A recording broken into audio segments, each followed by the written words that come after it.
Hello friends, AKS take में खुश आमदीद। तो आज मैं आपको विंडोज़ 10 जो है कंप्लीट इंस्टॉल करने का पूरा प्रोसीजर सिखाने वाला हूँ कि आप कैसे विंडोज़ 10 को कम्प्लीटली इंस्टॉल कर सकते हैं। तो वीडियो को स्टार्ट से एंड तक बहुत ही केयरफुली देखें और किसी भी चीज़ को स्किप मत करें ताकि आपको इंस्टॉलेशन के दौरान किसी भी किस्म की प्रॉब्लम फेस ना हो। तो सबसे पहले जो है हाउ टू इंस्टॉल विंडोज़ 10 ये तो क्वेश्चन है, तो इसके 3 सिंपल स्टेप हैं। स्टेप 1 जो है वो है take backup of your important files. तो सबसे पहले तो जो भी आपकी इम्पोर्टेंट फाइल्स आपके कंप्यूटर में है उसका आपको लेना होगा बैकअप। वो कैसे लेंगे? इसके लिए सबसे पहले एक डेस्कटॉप पे या जहाँ भी आप चाहें एक बैकअप के नाम से फ़ोल्डर क्रिएट करें। जैसा कि आप देख सकते हैं कि यहाँ पे मैंने एक बैकअप के नाम से ऑलरेडी एक फ़ोल्डर क्रिएट करके रखा हुआ है। तो इस फ़ोल्डर के अंदर आपको अपनी वो तमाम फाइल्स जो है उसको ट्रांसफ़र करना है जो कि आपकी उस ड्राइव के अंदर मौजूद हैं जिसमें आपने विंडो इंस्टॉल की हुई है। तो आप कैसे चेक करेंगे? ये मैं दिस पीसी में आ गया हूँ। यहाँ पे आप देखें कि ये सी पे मेरा विंडोज़ का लोगो बना है, यानी यहाँ पे इस ड्राइव में मेरी विंडोज़ इंस्टॉल हुई है। और जो मेरे पास जो दूसरी ड्राइव्स हैं वो दूसरी उनमें मेरी विंडोज़ इंस्टॉल नहीं है।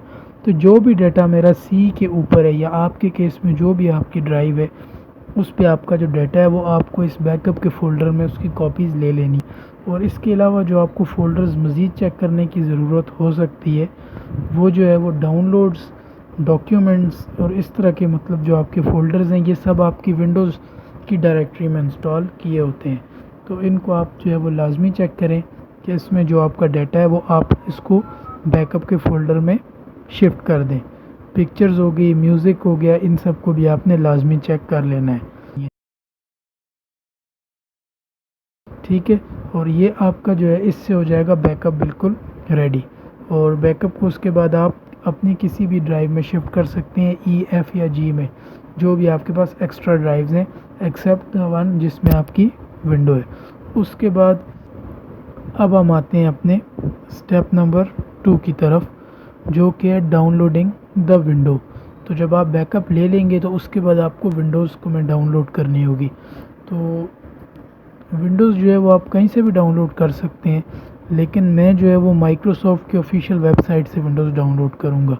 तो अपने ब्राउज़र पर सर्च करें विंडोज़ 10 डाउनलोड और सर्च कर लें। तो आपके पास जो रिज़ल्ट्स आएंगे उसमें जो पहला रिज़ल्ट होगा वो माइक्रोसॉफ्ट की वेबसाइट का होगा, डाउनलोड विंडोज़ 10 डिस्क इमेज। तो इस वेबसाइट को ओपन कर लें और इसको ओपन करने के बाद यहाँ पे आप देख सकते हैं कि ये क्रिएट विंडोज़ 10 इंस्टॉलेशन मीडिया लिखा हुआ है और डाउनलोड टूल नाउ। तो इस पर आप क्लिक कर लें और आपकी डाउनलोडिंग स्टार्ट हो जाएगी। ये एक्चुअली टूल है, विंडोज़ इसके बाद ये ख़ुद डाउनलोड करके आपको देगा। वो किस तरह होगी वो भी मैं आपको दिखा देता हूँ। तो ये एक बिल्कुल जेन्युइन कॉपी होगी, लेकिन इसको एक्टिवेट जो है वो हम इसकी प्रोडक्ट की से नहीं करेंगे बल्कि एक एक्टिवेटर से करेंगे। वो भी मैं आपको आगे डिटेल्स में बिल्कुल बताने वाला हूँ। तो अच्छा, ये भी मैं आपको बताता चलूँ कि ये वीडियो थोड़ी सी लंबी होगी क्योंकि मैं आपको एग्जैक्ट स्टेप बाय स्टेप सब कुछ बताने की कोशिश करूँगा और कोशिश करूँगा कि सब कुछ बता दूँ, कुछ मिस ना हो। तो अब आप ये देख सकते हैं कि ये हो गया और मैंने इसको कर लिया ओपन। तो यहाँ पे आप देख सकते हैं कि ये अब जो है Windows media creation tool open हो रहा है। और ये आप देख सकते हैं वो कह रहा है getting a few things ready. तो ये सेम स्टेप्स आपके पास आएंगे, मैं इनको आगे भी कर सकता हूँ, लेकिन मैं ये चाहता हूँ कि आप ये सब स्टेप्स देख लें ताकि आपके पास कोई ऐसी चीज़ ना है जो यहाँ वीडियो में आपके पास शो ना हो रही हो।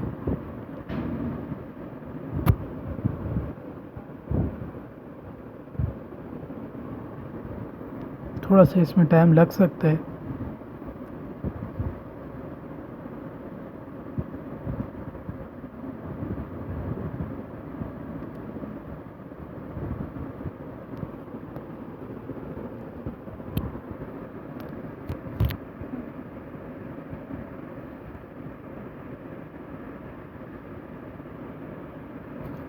अब आप ये देख सकते हैं कि मेरे पास माइक्रोसॉफ्ट का जो है वो सॉफ्टवेयर लाइसेंस टर्म्स जो है वो एग्रीमेंट आ चुका है।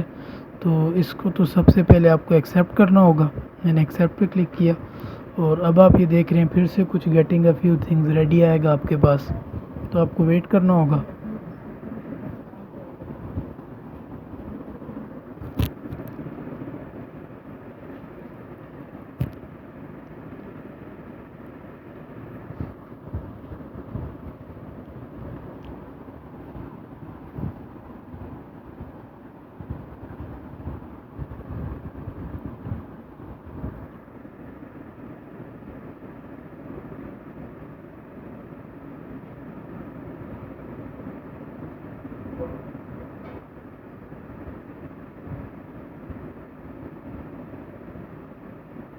अब आप ये देख सकते हैं कि वो मुझसे पूछ रहा है कि what do you want to do.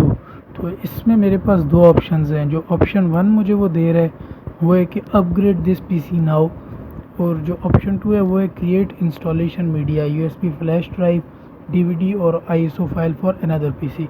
तो यहाँ पे अपग्रेड पीसी नाउ का इसका जो मतलब है वो ये है कि आपके पीसी में विंडोज़ 10 ही इंस्टॉल्ड है और उसको आप एक नए वर्जन पे अपडेट करना चाहते हैं। और जो इंस्टॉलेशन मीडिया का मतलब ये है कि आप एक फ़्लैश ड्राइव बना लें बूटेबल।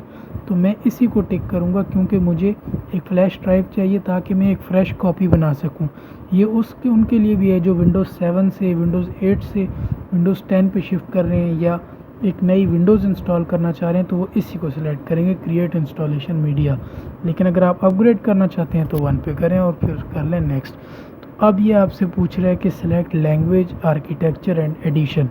तो यहाँ पे आपसे वो पूछेगा तो ये use recommended options for this PC already selected होता है कि जो आपकी करंट विंडो है उसमें जो सेटिंग्स है, जो लैंग्वेज है, जो एडिशन है, वो जो आर्किटेक्चर है मतलब 64 बिट है, वो सब सिलेक्टेड होगा।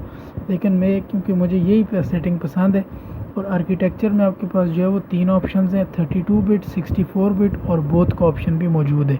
तो मैं 64 बिट ही रखूँगा क्योंकि मैं 32 बिट विंडो यूज़ नहीं करता। लेकिन अगर आपने 32 बिट रखनी है तो आप वो सिलेक्ट कर लें और इसको कर लें नेक्स्ट। अब यहाँ पे आ रहा है कि choose which media to use. अब मीडिया कौन सा आपने यूज़ करना है, एक तो यूएसबी फ्लैश ड्राइव है और दूसरा ऑप्शन जो आपके पास यहाँ पे शो कर रहा है वो है आईएसओ फाइल। तो यूएसबी फ्लैश ड्राइव जो है वो ये है कि यहाँ पे आप एक यूएसबी फ्लैश ड्राइव कनेक्ट कर दें जिसका साइज़ कम से कम 8 GB का होना चाहिए और ये डायरेक्टली एक बूटेबल यूएसबी बना देगा। और दूसरा एक आईएसओ फाइल का ऑप्शन है। तो आपने आईएसओ फाइल को चेक करना है क्योंकि मैं आपको बूटेबल डीवीडी और बूटेबल यूएसबी दोनों बनानी है इसके बाद सिखाऊंगा। तो आप आईएसओ फाइल को चेक करें और नेक्स्ट कर दें। इसके बाद ये अब आपसे लोकेशन पूछ रहा है कि आपने कहाँ करनी है, तो मैं डेस्कटॉप सिलेक्ट करूँगा और ये आईएसओ फाइल होगी, बस इसको आप सेव पे क्लिक कर लें। और इसके बाद अब आप ये देख सकते हैं कि विंडोज़ जो है वो डाउनलोडिंग स्टार्ट हो चुकी है और इसकी प्रोग्रेस मेरे पास 0% शो हो रही है। तो क्योंकि ये एक काफ़ी बड़ी फ़ाइल है, ऑलमोस्ट 4 GB की ये फ़ाइल होगी आईएसओ फाइल, तो मैं इस तरह करूँगा कि इसको वीडियो को कुछ हिस्सा उसका पॉज कर दूंगा और आगे से रिज्यूम करूंगा और कुछ हिस्से को फास्ट फॉरवर्ड कर दूंगा ताकि टाइम को थोड़ा सेव किया जा सके।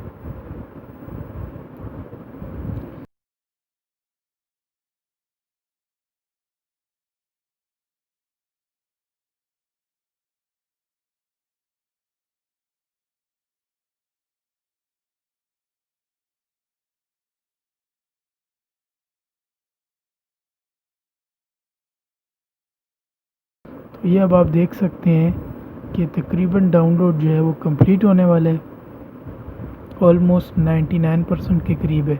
और अब आप यहाँ देख सकते हैं कि डाउनलोड कंप्लीट हो चुके हैं और वो वेरीफाइंग योर डाउनलोड, क्योंकि ये फाइल डाउनलोड अब सही हुआ है कि ये नहीं, इसको ये थोड़ा सा वेरीफाई करेगा। और ये अब वेरिफिकेशन कंप्लीट हो गई है तो वो कह रहा है कि क्रिएटिंग विंडोज़ 10 मीडिया। तो अब जो है वो उसके बाद डाउनलोड हो गया, उसने उसको वेरीफाई कर लिया और अब वो उसको एक आईएसओ फाइल में कन्वर्ट कर रहा है। इसकी भी अगेन प्रोग्रेस है, तो मैं इसको भी थोड़ा सा यहाँ पे पॉज कर लेता हूँ और रिज्यूम तब कर लूँगा जब ये तकरीबन कंप्लीट हो जाएगा। तो ये अभी 99% हो चुका है और बस अभी कुछ ही लम्हों में ये कंप्लीट हो जाएगा विंडोज़ मीडिया। और अब आप ये देख सकते हैं कि मेरे पास आईएसओ फाइल आ चुकी है। तो यहाँ पे ये मेरे पास देखें burn the ISO file to a DVD और ओपन डीवीडी बर्नर का ऑप्शन भी दे रहा है कि मैं यहीं से अगर इसको डीवीडी पे बर्न करना चाहूँ, लेकिन मैं इसे फिनिश कर देता हूँ। तो अब वो कह रहा है कि setup is cleaning up before it closes. तो इसमें भी थोड़ा सा टाइम लग सकता है लेकिन ये कुछ जल्दी क्लोज हो गया है। तो अब जो है वो आ गया विंडोज़ 10 आईएसओ फाइल। तो ये इसकी मैं आपको ज़रा प्रॉपर्टीज़ भी दिखा दूँ कि ये कितनी सी फ़ाइल है। तो ये 3.85 GB की अप्रोक्सीमेटली इसका साइज़ है। तो अब मैं आपको बताऊंगा कि अब इसकी जो है आप एक बूटेबल डीवीडी किस तरह बना सकते हैं या बूटेबल यूएसबी किस तरह बना सकते हैं। अगर तो डीवीडी बनानी है तो सिंपली आप डीवीडी को अपने डीवीडी प्लेयर में एंटर करें और उसके साथ जो है ये बर्न डिस्क इमेजेस को या माउंट का जो ऑप्शन है इस पर क्लिक करेंगे तो एकदम आपकी एक बूटेबल डीवीडी तैयार हो जाएगी। लेकिन अगर आपने यूएसबी बनानी है, जिस मेथड को मैं अभी एक्सप्लेन भी करने वाला हूँ आगे ट्यूटोरियल में, यूएसबी बूटेबल बनाना चाहते हैं तो उसके लिए आपको ये एक प्रोग्राम डाउनलोड करना होगा जिसे रूफूस कहते हैं। और ये कोई लोकल प्रोग्राम नहीं है बल्कि माइक्रोसॉफ्ट का ही एक रिकमेंडेड प्रोग्राम है बूटेबल यूएसबीज़ बनाने के लिए। तो ब्राउज़र को मैंने कर लिया ओपन और अभी यहाँ पे आपको सर्च करना होगा रूफूस विंडोज़ 10 डाउनलोड। ये लिख के इसको सर्च करें। जो सर्च रिज़ल्ट्स आएंगे इसमें एक रूफूस की ऑफिशियल वेबसाइट भी है, ये इसकी ऑफिशियल वेबसाइट है फर्स्ट रिजर्च, लेकिन मैं इसको ओपन नहीं कर रहा। मुझे ये एक uptodown.com इस ये वेबसाइट है जो कि विंडोज़ और एंड्रॉयड प्लेटफॉर्म्स के लिए बहुत बेहतरीन है। मैं इसको ओपन करूँगा, 3.10 मेरे पास वर्जन आ रहा है और ये लेटेस्ट वर्जन है इसका, जिस पर क्लिक कर लूँगा मैं। और ये लिंक्स मैं आपको सारी जो है डिस्क्रिप्शन में दे दूँगा। डाउनलोड पे क्लिक कर लें और एक बहुत छोटी सी ये 1 MB की फ़ाइल है और बहुत ही जल्दी ये डाउनलोड हो जाएगी।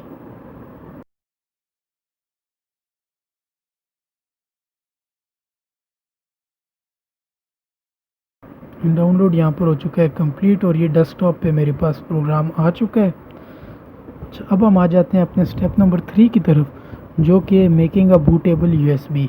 तो इसके लिए सबसे पहले तो ये है कि आपको एक यूएसबी कनेक्ट करनी होगी अपने लैपटॉप या पीसी के साथ, लेकिन उसका जो साइज़ है वो कम से कम 8 GB होना चाहिए। अब आप ये भी सोच सकते हैं कि जो ISO फाइल है वो तो 4 GB की है, लेकिन ये एक रिक्वायरमेंट आप इसे कह सकते हैं, क्योंकि जो 4 GB की यूएसबी होती है उसका साइज़ 3.6 GB के अप्रॉक्स होता है। तो मैंने एक 32 GB की यूएसबी कनेक्ट की है, यहाँ पे आप देख भी सकते हैं UDIS के, और इसीलिए आपको मिनिमम 8 GB की यूएसबी रिक्वायर्ड है, क्योंकि वो जो है वो उसकी जो यूजेबल स्टोरेज है वो 7 GB होती है, तो वो इसको इंस्टॉल करेगी। तो रूफूस को मैंने अब एज एन एडमिनिस्ट्रेटर यहाँ पे कर लिया है ओपन।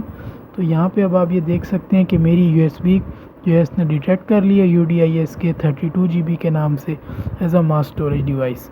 ठीक है, अब इसके बाद आपने और किसी चीज़ को नहीं छेड़ना, सिर्फ ये बूट सिलेक्शन या ये डिस्क और ISO इमेज फाइल है, इसको आप सिलेक्ट करेंगे यहाँ पे जो सिलेक्टेड है, और इसकी लोकेशन आपने यहाँ पे डालनी है कि ये आपकी ISO फाइल आपने डाउनलोड की है। सिलेक्ट पे क्लिक करें और यहाँ पे ये मैंने क्योंकि डेस्कटॉप पे रखी है तो मैं यहीं पे जाऊँगा और इस ISO फाइल को कर लूँगा ओपन।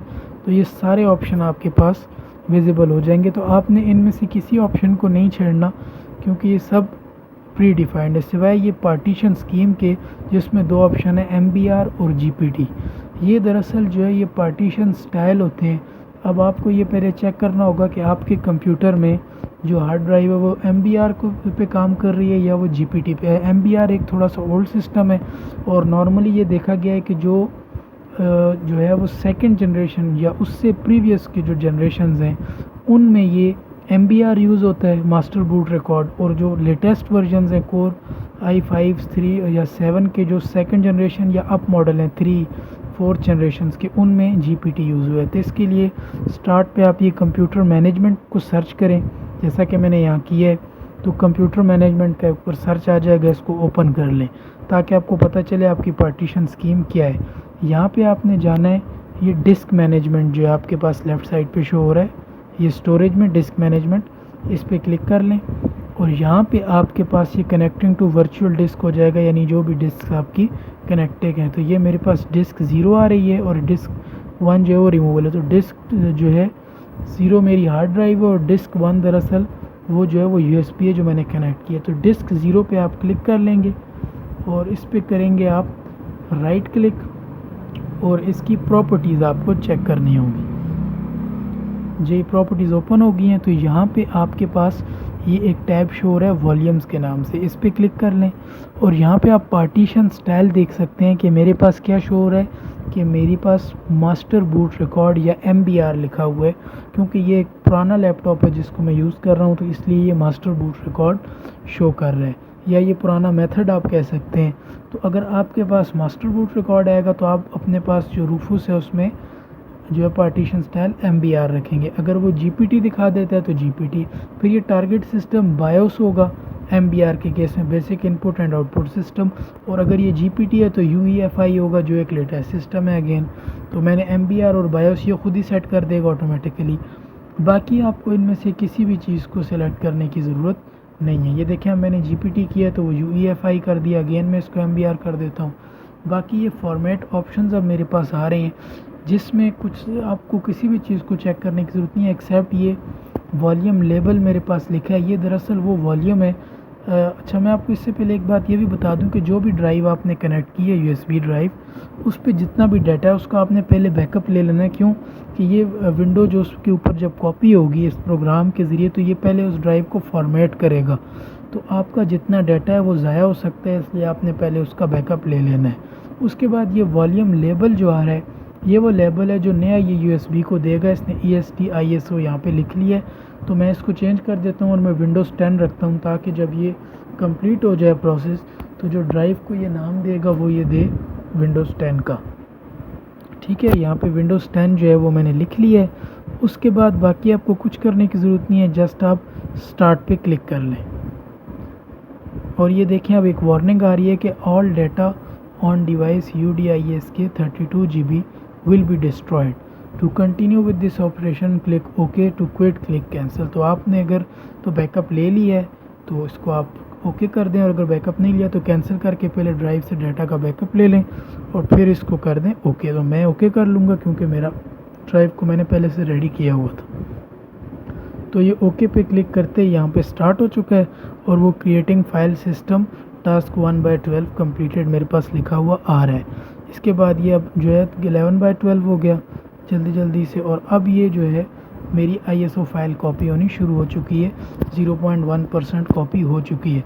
तो ये क्योंकि एक बहुत बड़ी फ़ाइल है 4 GB की और ये बूट एबल DSP बनने में थोड़ा सा टाइम लगता है, तो अगेन मैं वीडियो को पॉज कर लूँगा या थोड़ा सा फास्ट फॉरवर्ड कर देता हूँ ताकि आपका टाइम थोड़ा सा सेव हो सके, और जब ये तकरीबन कंप्लीट होने वाला होगा तो मैं इसको रिज्यूम कर लूँगा।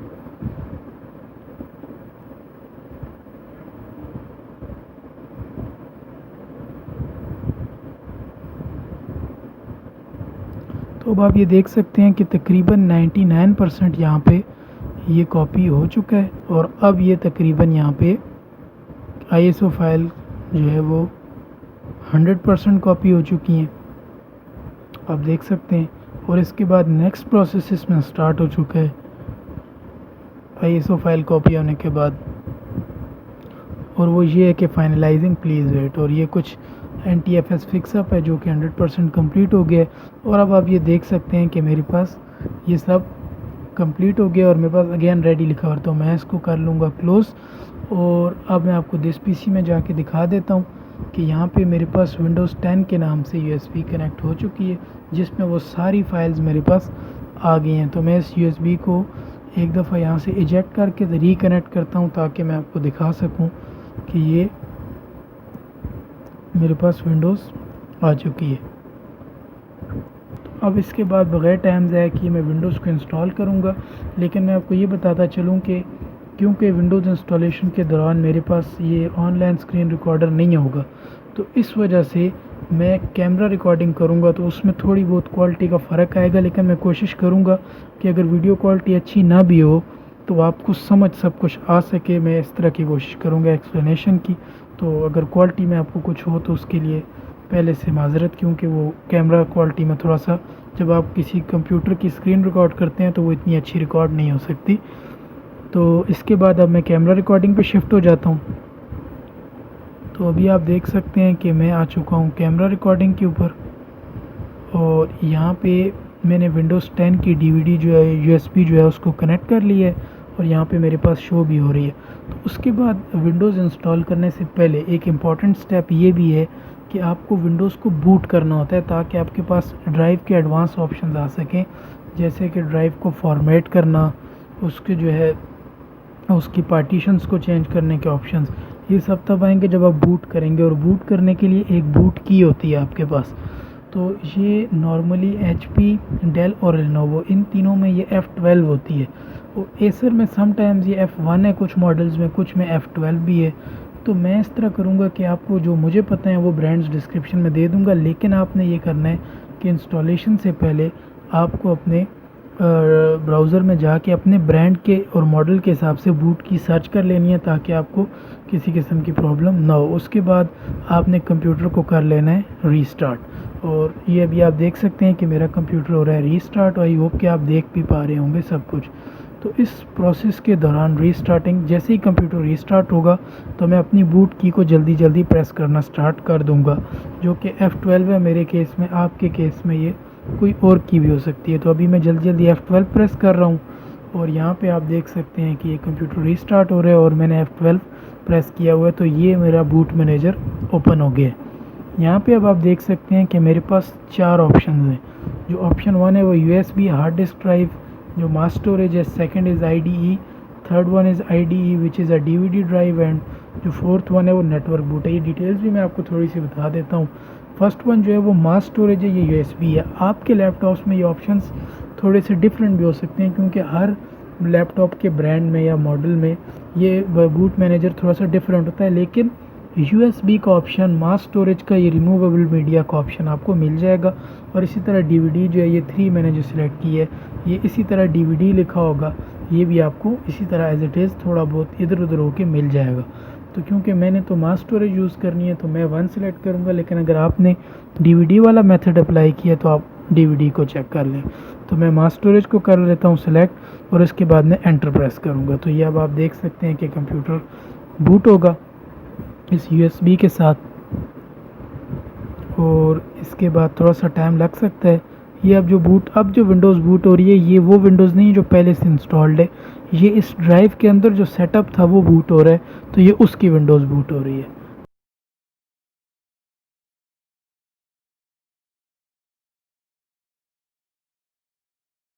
और ये अब आप देख सकते हैं कि मेरे पास विंडोज़ इंस्टॉलेशन विजिबल है। आई होप कि आप सबको भी ठीक ही नज़र आ रही होगी।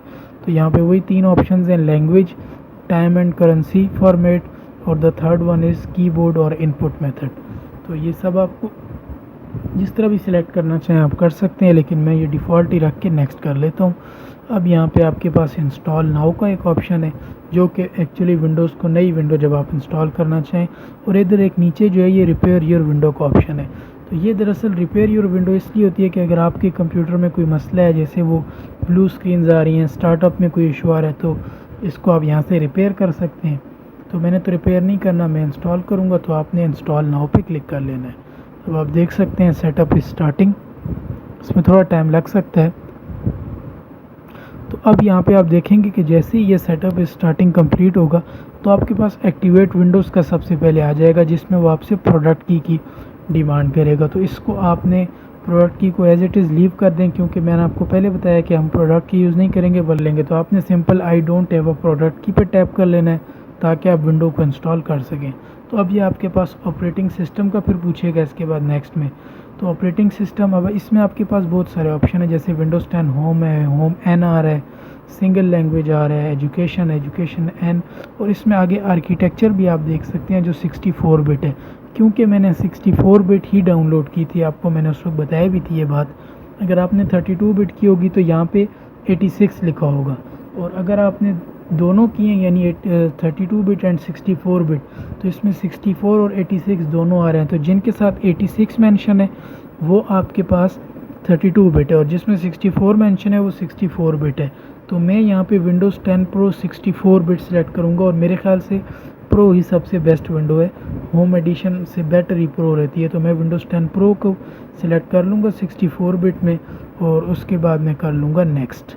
तो यहाँ पे जो है फिर कुछ उसके बाद आ जाएगा माइक्रोसॉफ्ट सॉफ्टवेयर लाइसेंस टर्म्स, इसको आपको एक्सेप्ट करना है और कर लेना है नेक्स्ट। तो यहाँ पे फिर आपसे ये पूछेगा कि which type of installation do you want. तो यहाँ पे 2 ऑप्शन है, एक है अपग्रेड विच इज़ जो ये दिखा रहा है वो है कि install Windows and keep file settings and applications, और जो दूसरा ऑप्शन है वो कस्टम है। तो पहले मैं आपको अपग्रेड का बता दूं, अपग्रेड बिल्कुल वैसे ही है कि जब आप विंडोज़ डाउनलोड करे थे तो उसने पूछा था कि अपग्रेड दिस PC या मेक एन ISO फाइल। तो ये अपग्रेड का मतलब ये है कि आप एग्जिस्टिंग विंडोज़ 10 की पुरानी कॉपी को न्यूअर वर्जन पे अपग्रेड करना चाहते हैं। और एक है कस्टम इंस्टॉल विंडोज़ ओनली, ये एडवांस्ड ऑप्शन है, मतलब कि आप एक नई फ्रेश विंडो इंस्टॉल करना चाह रहे हैं या किसी ओल्डर वर्जन से न्यू पे आ रही है। तो क्योंकि मैं एक फ़्रेश कॉपी इंस्टॉल कर रहा हूँ तो मैं कस्टम पे क्लिक करूँगा, और ये मैंने कस्टम पे क्लिक किया तो मेरे पास ये अब आ रहे हैं पार्टीशन ऑप्शंस कि where do you want to install Windows. तो यहाँ पे भी आपको मैं थोड़ी सी एक्सप्लेनेशन दे दूँ, और वो ये है कि ये देखें मेरे पास ड्राइव ज़ीरो के आगे 4 पार्टीशन शो रही हैं, पार्टीशन 1 2 3 एंड 4। तो 1 2 3 एंड 4 का मतलब क्या है? 1 जो है वो बेसिकली सी है। 2 जो है, मेरे पास ड्राइव डी नहीं थी क्योंकि जब मैंने पहले इंस्टॉल किया था तो वो किसी वजह से मेरे पास डी शो नहीं थी, क्योंकि मैंने एक्सटर्नल हार्ड ड्राइव कनेक्ट की थी, वो डी बन गई थी। तो इसलिए वो जब मैंने रिमूव की तो मेरे पास सी ई एफ़ और जी बन गई। तो इसलिए मेरे पास जो पार्टीशन 1 है वो सी है, पार्टीशन 2 जो मेरे पास आ रही है वो डी है, और पार्टीशन 3 जो मेरे पास आ रही है नहीं, पार्टीशन 2 जो है वो मेरे पास ई है, पार्टीशन 3 एफ़ है, और पार्टीशन 4 जी है। तो आपके केस में अगर ऑर्डर ठीक था तो ये सी डी ई होगी इसी तरह। तो आपको जो विंडो है आपकी, क्योंकि वो सी में थी तो मेरे पास वो पार्टीशन 1 में है, तो यहाँ पे मेरे पास नीचे। अच्छा, आपको मैं ये भी बताता चलूँ कि बाज़ लोगों को यहाँ पे एक एरर आता है, जो बिगिनर्स होते हैं उनको एरर ये आता है कि जब भी वो नई विंडो इंस्टॉल करते हैं फर्स्ट टाइम, उनको नहीं पता होता कि मैंने पुरानी पार्टीशन को डिलीट किस तरह करना है, फॉर्मेट किस तरह करना है। क्यों? कि वो इस तरह करते हैं कि जो इन्होंने सेटअप डाउनलोड किया होता है या वो डीवीडी जो उनके पास होती है, कंप्यूटर ऑन करके वहीं से वो सेटअप ओपन कर लेते हैं, और इस स्टेज पे जब वो पहुंचते हैं तो उनको वो ऑप्शन ही नहीं मिलता कि वो पुरानी ड्राइव को फॉर्मेट कर सकें, क्योंकि ये ऑप्शन सिर्फ उस वक्त में विजिबल होंगे जब आपने अपने कंप्यूटर को बूट किया उस यूएसबी के साथ। जैसे मैंने अभी प्रॉपर बूट करके मैं आया हूँ तो मेरे पास ये ऑप्शंस विजिबल है, तो उनके पास नहीं आते तो वो कंफ्यूज हो जाते हैं। तो उसका भी सोल्यूशन ये है कि जब आप प्रॉपरली बूट करके आएंगे तो ये सारे ऑप्शंस ऐसे ही विजिबल होंगे जैसे मेरे पास है। तो अगर तो आप अपनी पार्टीशंस को चेंज करना चाहते हैं तो फॉर्मेट भी कर सकते हैं, डिलीट भी कर सकते हैं, और उसके बाद न्यू का ऑप्शन भी मौजूद है, न्यू सेलेक्ट कर लेंगे तो नई पार्टीशन भी आपके पास आ जाएगी। लेकिन मैं ऐसा कुछ नहीं करने वाला, तो मैं जस्ट सिंपल डी को यहाँ पे फॉर्मेट पे क्लिक कर लूँगा और इसको मैं कर लूँगा फॉर्मेट। तो यहाँ से जैसे ही मैंने क्लिक किया तो ये पूछ रहा है this partition might contain important files और application from your computer manufacturer. तो आप ये कर लेंगे, लेकिन क्योंकि मैंने डिलीट करना है तो आपने अगर पार्टीशंस के साथ कुछ चेंजेस की तो आपने ये ज़रूर याद रखना है कि आपने बैकअप भी उन्हीं में से किसी एक ड्राइव में ली है। तो ये ना हो कि आप अपनी बैकअप वाली फ़ाइल को भी डिलीट कर बैठें और बहुत कीमती फाइल्स का नुकसान हो जाए। तो अगर इससे बचना है, और अगर आपके जहन में ये भी है कि मैंने पार्टीशंस को भी चेंज करना है, तो फिर डाटा बिल्कुल किसी एक्सटर्नल सोर्स पे लें, जैसे एक्सटर्नल हार्ड ड्राइव या किसी ऐसी चीज़ के ऊपर। तो मैं इसको कर लेता हूँ ओके, और थोड़ा सा 1-2 मिनट इसमें लग जाते हैं और फॉर्मेट हो जाएगी। अब आप देख सकते हैं कि जो टोटल साइज़ है वो 97.8 GB है, और फ्री स्पेस मेरे पास 97.7 GB शो हो रही है। तो मैं जस्ट इस पे कर लूँगा नेक्स्ट, और नेक्स्ट करते ही यहाँ पे मेरे पास इंस्टॉलिंग विंडोज़ है। पहला स्टेप कॉपिंग विंडोज़ फाइल है जो बहुत जल्दी हो जाता है, और सेकंड स्टेप है getting files ready for installation. ये थोड़ा सा टाइम लेता है 100% तक जाने में, तो मैं इधर भी कोशिश करूँगा कि थोड़ा फास्ट फॉरवर्ड कर दूँ और टाइम को सेव किया जा सके।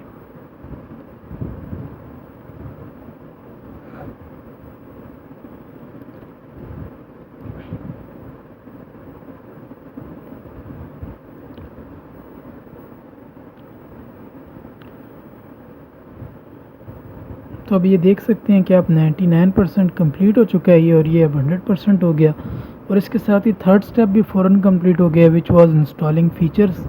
जल्दी वो भी कंप्लीट हो गया। अब फोर्थ स्टेप है इंस्टॉलिंग द अपडेट्स, तो ये भी बहुत जल्दी से हो जाएगा।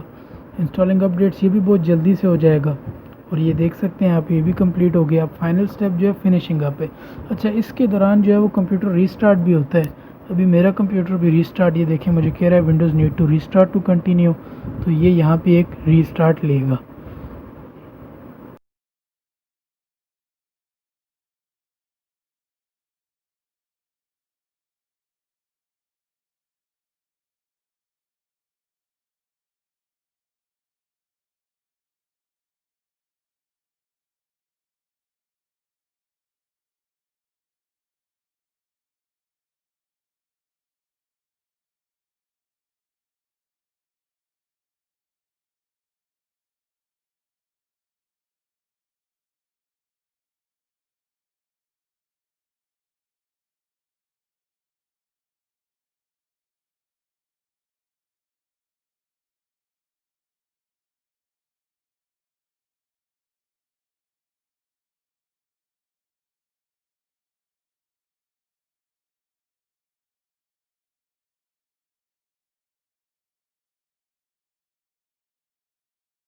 तो यहाँ पे अब आप देख सकते हैं कि कंप्यूटर दोबारा रीस्टार्ट हो रहा है। तो अब ये विंडोज़ एक्चुअली इंस्टॉल हो चुकी है। अब बस कुछ फाइनलाइजिंग की सेटिंग्स हैं जो कि होंगी, और ये बहुत ज़्यादा टाइम भी ले लेती हैं इसके बाद। तो विंडोज़ अब आपकी इंस्टॉल हो चुकी है, जस्ट उसकी कुछ फाइनलाइजिंग सेटिंग्स होंगी।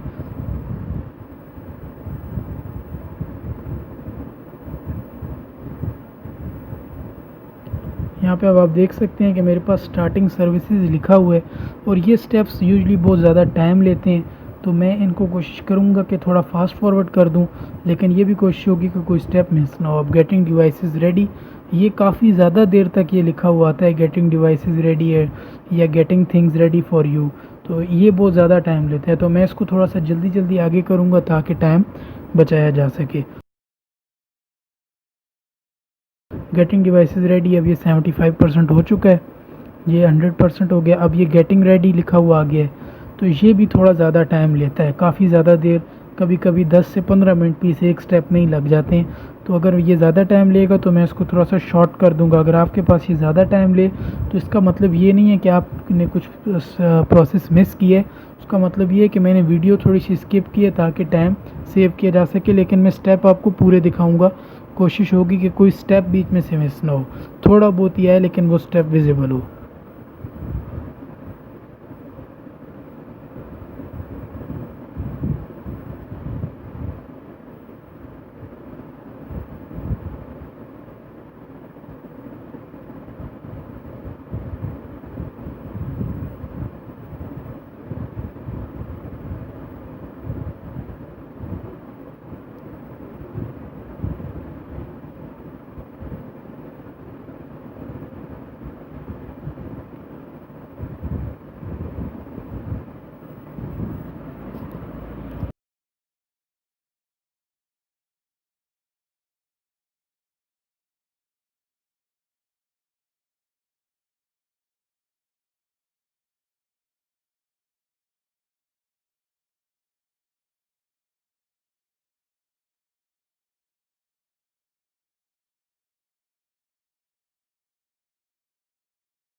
अच्छा, गेटिंग रेडी के बाद ये रीस्टार्ट हुआ है मेरा कंप्यूटर, तो आपका कंप्यूटर भी यहाँ पे रीस्टार्ट होगा दोबारा से गेटिंग रेडी कंप्लीट होने के बाद, ताकि वो दोबारा एक फ़्रेश बूट दे और जो उसने चेंजेस किए हैं वो विजिबल हो सकें। तो ये अब आप देख सकते हैं कि कंप्यूटर मेरा यहाँ पे हो गया रीस्टार्ट, और विंडोज़ दोबारा से बूट हो रही है। और इसके बाद अगेन जो है वो थोड़ा सा फर्स्ट बूट होगा तो टाइम ज़्यादा लेगा।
तो यहाँ पे अब आप देख सकते हैं कि विंडोज़ हो चुकी है तकरीबन इंस्टॉल। और अब ये कुछ फाइनलाइजिंग सेटिंग्स होंगी, जैसे जैसे कंप्यूटर नेम वगैरह और ये सब चीज़ें। तो जस्ट अ मोमेंट लिखा हुआ आ रहा है। इसके बाद ये भी थोड़ा सा टाइम लेगा यहाँ पे।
और इसके बाद अब आप देख सकते हैं कि लेट्स स्टार्ट विद रीजन।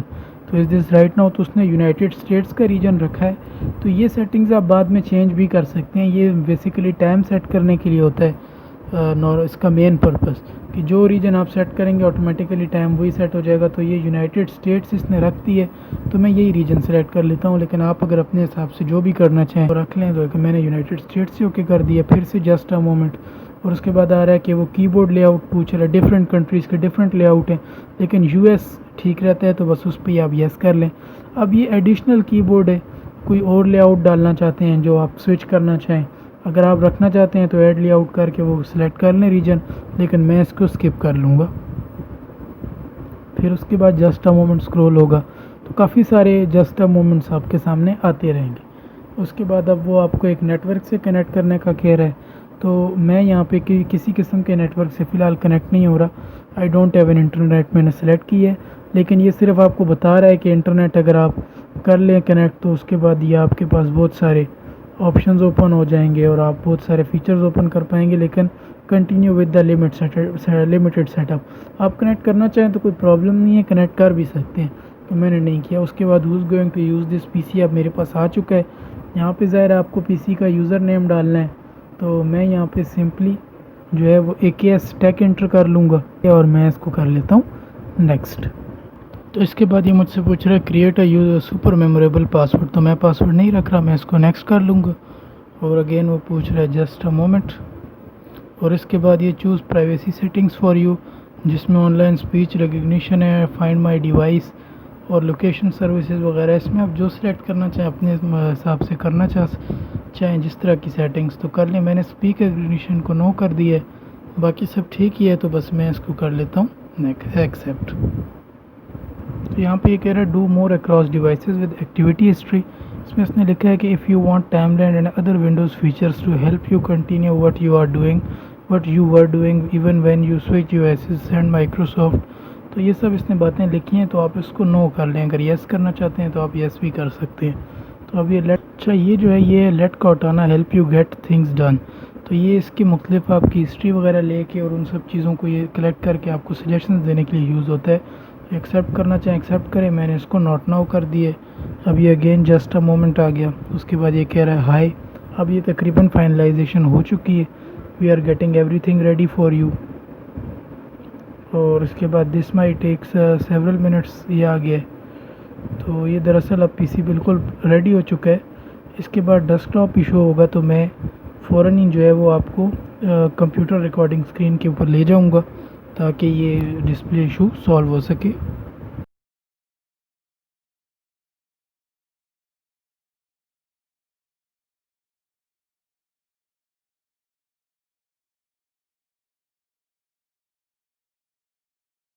तो यहाँ पे अब हम आ जाते हैं। तो यहाँ पे आपके पास जो है वो विंडोज़ एक्टिवेटेड नहीं है। यहाँ पे आप एक्टिवेट विंडोज़ का वो देख सकते हैं डिस्प्ले। ये भी हो सकता है कि जब आप स्टार्ट में ये करें तो आपके पास ये एक्टिवेट विंडोज़ शो ना लिखा हुआ, इस तरह ना लिखा हुआ आ रहा हो जिस तरह मेरे पास ये एक वाटर मार्क बना हुआ आ रहा है, क्योंकि ये फ़ौरन नहीं आता, तकरीबन 1-2 घंटे बाद ये शो होने लगता है कि आपकी विंडोज़ एक्टिवेट नहीं है, लेकिन वो एक्चुअली में आपकी विंडो एक्टिवेट नहीं होती। तो इसके बाद एक्टिवेशन बाद में करेंगे, क्योंकि पहले इसमें 2 बेसिक सेटिंग्स हैं जो कंप्यूटर ऑन होने के बाद आपको करनी होती है, जिसमें पहली तो ये है कि आपके डेस्कटॉप आइकन्स जो कि ज़्यादातर मिसिंग है, सिर्फ 2 मेरे पास यहाँ पे शो हो रहे हैं। इसके लिए राइट क्लिक करें और पर्सनलाइज़ के ऊपर क्लिक कर लें। इसके बाद आपको ये थीम्स जो लेफ़्ट साइड पे आ रहा है इस पर क्लिक करना होगा। तो यहाँ पे आपको जो आएगा you need to activate Windows, आप ऊपर देख सकते हैं लिखा हुआ। आपने स्क्रॉल डाउन करना है और यहाँ पे आपके पास जो है वो रिलेटेड सेटिंग्स लिखी हुई हैं, जिसमें डेस्कटॉप आइकन सेटिंग्स यहाँ आ रही है, इस पर क्लिक कर लें। तो आपके पास जो ये डेस्कटॉप आइकन सेटिंग्स में वो सारे डेस्कटॉप आइकन्स आ जाएंगे जो आप डेली रूटीन में यूज़ करते हैं, जैसे कि कंप्यूटर आ रहा है मेरे पास, user files, network, control panel मैंने सब चेक कर लिए हैं। और मैं इसके बाद इसको चेक करने के बाद ओके कर लूँगा। उसको क्लोज़ कर लेते हैं। तो आप देख सकते हैं कि मेरे पास सारे डेस्कटॉप आइकन्स आ चुके हैं। तो जो दूसरी सेटिंग है वो इससे ज़्यादा अहम है, वो ये है कि आप जो है नोट कर रहे होंगे कि मेरे कंप्यूटर का रेजोल्यूशन इस वक्त स्क्रीन का इतना ठीक नहीं है। हो सकता है आप ना ऑब्ज़र्व कर सकें क्योंकि ये स्क्रीन की रिकॉर्डिंग है, लेकिन मुझे क्लियरली नज़र आ रहा है कि ये जो रेजोल्यूशन है वो ऑप्टिमल रेजोल्यूशन नहीं है। मैं आपको दिखाता हूँ कि मैं क्या कह रहा हूँ। राइट क्लिक करके मैं डिस्प्ले सेटिंग्स में जाऊँगा। यहाँ पे आप ये देख सकते हैं कि मेरे पास डिस्प्ले रेजोल्यूशन आ रहा है जो कि लिखा हुआ है 1024x768 और ये रिकमेंडेड है। ये रिकमेंडेड ज़रूर है लेकिन ये ऑप्टिमल रेजोल्यूशन नहीं है। अब यहाँ पे 2 बातें हैं। अगर तो आपके पास कोई कंप्यूटर है जिसमें एक्सटर्नल डिस्प्ले यूनिट है यानी मॉनिटर है, उसमें हो सकता है ये रेजोल्यूशन बिल्कुल परफेक्ट हो, लेकिन जो लैपटॉप्स होते हैं उसमें जो ऑप्टिमल रेजोल्यूशन है वो 1366x768 होता है रिकमेंडेड। तो ये ठीक नहीं है। तो इसको आप कैसे सेट करेंगे? दरअसल ये एक ड्राइवर होता है, ग्राफिक्स ड्राइवर, जो आपका मिसिंग होता है नई विंडोज़ में, और ये यूज़ कर रही होती है window Microsoft basic display driver, जिसकी वजह से ये आपका डिस्प्ले ऑप्टिमल सेलेक्ट नहीं हुआ होता। तो इसके लिए आपको इसको अपडेट करना होगा ड्राइवर को। तो इसको अपडेट करने के लिए आपका कंप्यूटर या लैपटॉप इंटरनेट से कनेक्ट होना ज़रूरी है। जैसे कि मैं अभी अपने लैपटॉप को यहाँ पे इंटरनेट से कनेक्ट कर रहा हूँ वाईफाई के ज़रिए, और ये अब आप देख सकते हैं कि मेरा लैपटॉप जो है वो कनेक्ट हो चुका है। तो वाईफाई से कनेक्ट होने के बाद आपको ये सर्च में जाना है और यहाँ पे आप लिखेंगे डिवाइस मैनेजर। तो आपके पास ऊपर सर्च में रिज़ल्ट्स में डिवाइस मैनेजर आ जाएगा, इसको ओपन कर लें। और यहाँ पे आपको देखना होगा डिवाइस मैनेजर में डिस्प्ले अडाप्टर्स के लिए। यहाँ पे आप देख सकते हैं कि ये मेरे पास डिस्प्ले अडाप्टर्स शो हो रहे हैं। इसको क्लिक करें तो आपके पास ड्राइवर शो होगा कि कौन सा इंस्टॉल्ड है। तो मेरे पास आप देख सकते हैं Microsoft basic display adapter show हो रहा है। तो इसी वजह से ये रेजोल्यूशन भी ठीक नहीं है। तो आपने जस्ट इसके ऊपर राइट क्लिक करना है। मैं आपको पहले बता चुका हूँ कि आपका कंप्यूटर इंटरनेट से कनेक्ट होना चाहिए, इसके लिए कनेक्ट कर लें और उसके बाद राइट क्लिक करके अपडेट ड्राइवर पे क्लिक करें। तो ये आपको 2 ऑप्शन देगा। ऑप्शन नंबर 1 जो है सर्च ऑटोमेटिकली फॉर ड्राइवर्स है, और option number 2 browse my computer for drivers. तो आप ऑप्शन 1 पे करें सर्च ऑटोमेटिकली, तो विंडोज़ जो है वो सर्च ऑनलाइन सर्च करेगी ड्राइवर्स के लिए। इसमें थोड़ा सा टाइम लग सकता है, तो आपको थोड़ा सा वेट करना पड़ेगा। तो उसके बाद यहाँ पे अब आप देख सकते हैं कि ड्राइवर सर्च हो चुका है और ये अब मेरे लैपटॉप के लिए ड्राइवर डाउनलोड कर रहा है। तो अगर आपको कोई ड्राइवर नहीं मिलता तो मतलब आपका ड्राइवर बिल्कुल ठीक है, लेकिन ये 99% केसेस में अपडेट होगा और डाउनलोड नया ड्राइवर कर रखी है विंडो कर लेगी अपने लिए खुद ही। तो डाउनलोडिंग में थोड़ा सा टाइम लग सकता है। तो अभी तकरीबन डाउनलोडिंग कंप्लीट है।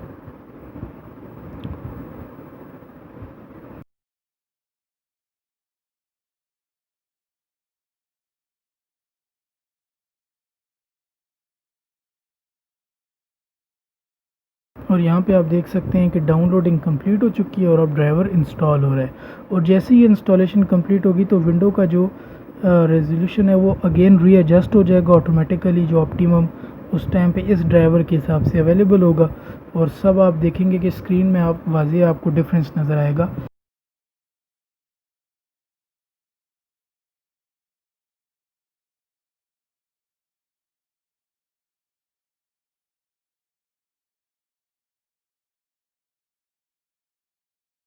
अब यहाँ पे आप देख सकते हैं कि Windows has successfully updated your drivers. और नया ड्राइवर कौन सा इंस्टॉल हुआ है? Intel HD graphics driver. तो इसको कर लेते हैं क्लोज़।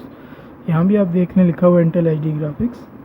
तो अब मैं जाता हूँ अगेन, आपको रेजोल्यूशन में लेके जाता हूँ कंप्यूटर के। यहाँ पे आप देख सकते हैं कि यहाँ पे जो इस वक्त रेजोल्यूशन है वो 1366 × 768 हो चुका है और ये रिकमेंडेड रेजोल्यूशन भी है। तो इसके बाद अब जो नेक्स्ट स्टेप है वो है विंडोज़ को एक्टिवेट करने का। तो अब आते हैं विंडोज़ की एक्टिवेशन की तरफ। तो विंडोज़ को एक्टिवेट करने के लिए जो है वो प्रोग्राम जो यूज़ होगा उसको कहते हैं KMS Pico। उसके लिए आपको जो है, क्योंकि विंडोज़ न्यूली इंस्टॉल्ड है तो इंटरनेट एक्सप्लोरर ही सिर्फ एक ऑप्शन है बिल्ट इन। अगर आप पहले कोई और ब्राउज़र डाउनलोड करते हैं इससे तो ठीक है, वरना मैं इस वक्त इसी को यूज़ कर रहा हूँ। यहाँ पे आपको सर्च करना होगा KMS Pico डाउनलोड। तो उसके बाद सर्च रिज़ल्ट्स में आपको इसकी एक ऑफिशियल वेबसाइट मिल जाएगी KMS Pico। ये जो है ऑफिशियल KMSPico.com से इस लिंक को आपने ओपन कर लेना है। आपको ये सर्च करने की ज़रूरत नहीं है, मैं ये लिंक की डिस्क्रिप्शन में दे दूँगा। जस्ट उस पर क्लिक कर लें और डायरेक्टली ये आपका प्रोग्राम डाउनलोड हो जाएगा। तो ये एक वेब पेज आप देख सकते हैं कि मेरे पास आ चुका है डाउनलोड KMS Pico का।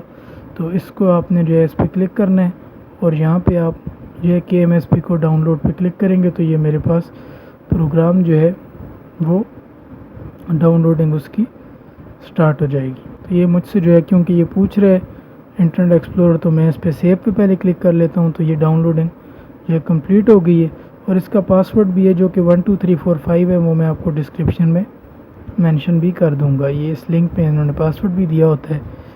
तो सिंपली अब ये पासवर्ड आप देख भी सकते हैं 12345। तो इस फाइल को, अब ये जो है ज़िप फाइल है तो इसको आपको एक्सट्रैक्ट करना होगा। तो मैंने, क्योंकि अपने कंप्यूटर में जब मैं कैमरा से शिफ्ट हुआ था तो मैंने इसमें एक एक्सट्रैक्टर डाउनलोड कर लिया था। तो अगर आपके पास ये नहीं है तो ये एक्सट्रैक्टर आपको डाउनलोड करना होगा। इस फाइल को आप कर लें एक्सट्रैक्ट 7-zip के ज़रिए।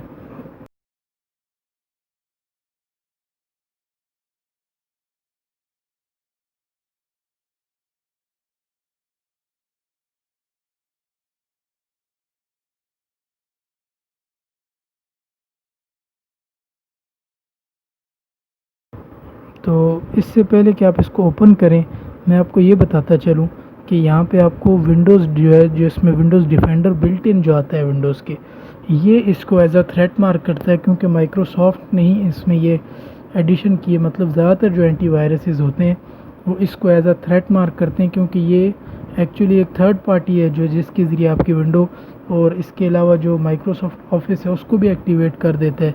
तो इसलिए ये एक थ्रेट मार्क होता है। तो आपको पहले इसके फ़ोल्डर को एक्सक्लूजन में ऐड करना होगा, जैसे मैं यहाँ पे कर रहा हूँ कि वायरस एंड थ्रेट प्रोटेक्शन में आप जाएंगे, स्क्रॉल डाउन करेंगे तो आपको जो है वो मैनेज सेटिंग्स यहाँ पे ढूंढना है।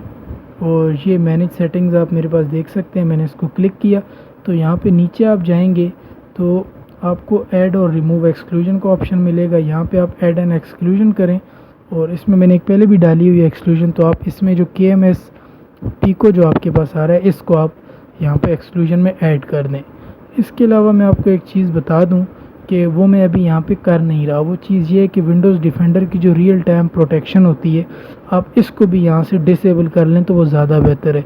क्योंकि जब आप इसको एक्सक्लूजन में ऐड भी कर देते हैं तो ये प्रोग्राम इंस्टॉलेशन के दौरान भी विंडोज़ से ये डिफेंडर इसको डिटेक्ट करेगा। वो मैं अभी आपको दिखा भी दूंगा कि जब विंडोज़ डिफेंडर उसको डिटेक्ट करेगा तो मुझे वहाँ में फिर मैं उसको अलाउ कर दूंगा।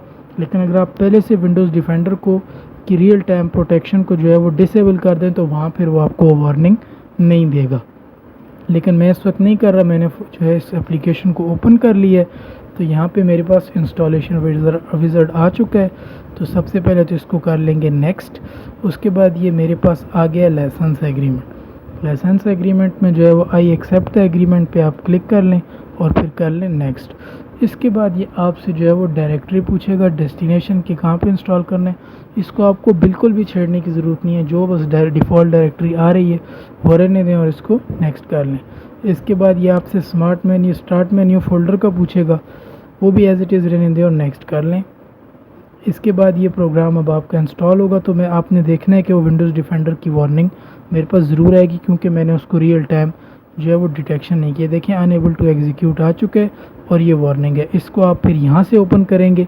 अगर आपने पहले नहीं किया डिसेबल, जिस तरह मैंने नहीं किया था, तो ये वार्निंग यहाँ पे आएगी। अगर आप डिसेबल कर लेंगे तो ये आपके पास वार्निंग नहीं आएगी।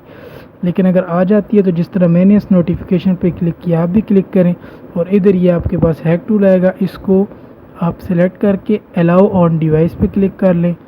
यहाँ पे ये मैंने देखें अलाउ ऑन डिवाइस पे क्लिक किया और स्टार्ट एक्शंस आप करेंगे तो उसके बाद ये होगा कि यहाँ पे कि ये प्रोग्राम अब आगे ओके कर देंगे तो ये प्रोग्राम इंस्टॉल हो जाएगा। आपने यहाँ पे कुछ नहीं करना, जस्ट वेट करना है, ठीक है, क्योंकि अब वो उसको विंडोज़ डिफेंडर अपने बैक स्टेप ले लेगा और ये प्रोग्राम की इंस्टॉलेशन होगी। और जैसे ही प्रोग्राम इंस्टॉल होगा ये एक्टिवेट विंडोज़ का जो वाटर मार्क आ रहा है ये रिमूव हो जाएगा यहाँ से।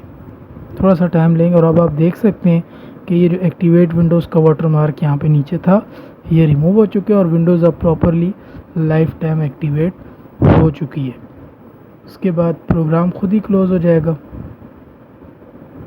जब ये सब सेटअप कंप्लीट हो जाएगा आपने इसको क्लोज़ नहीं करना और उसके बाद अब आपकी विंडो मुकम्मल लाइफ टाइम एक्टिवेट हो चुकी है। और मैं आपको सिस्टम प्रॉपर्टीज़ भी यहाँ पे दिखा देता हूँ। इसमें आप ये देख सकते हैं कि विंडोज़ इज़ एक्टिवेटेड यहाँ पर अब लिखा हुआ है। तो इसके बाद मैं अब आपको ये बताना चाहता हूँ कि वो जो बैकअप आपने लिया था वो यहाँ पे आप जिस भी ड्राइव में आपने अपने हिसाब से रखा था, मैंने ई में बैकअप लिया था, लेकिन मैं आपको पहले बता चुका हूँ कि मेरी ड्राइव में से डी मिस थी तो सी ई एफ़ और जी था।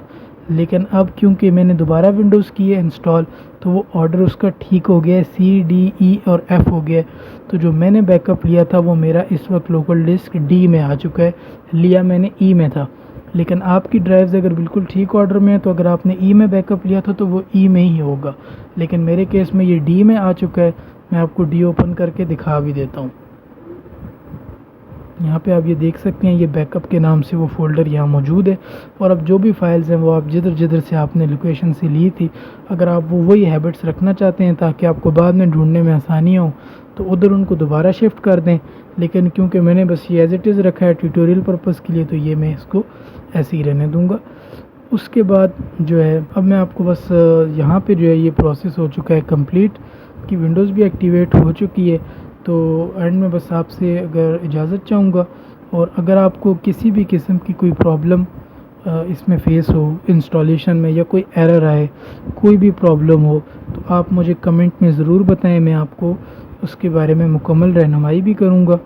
और अगर वीडियो आपको पसंद आए तो वीडियो को ज़रूर लाइक करें और मेरे चैनल को सब्सक्राइब करें ताकि नई आने वाली अपडेट्स आपके पास आ सकें।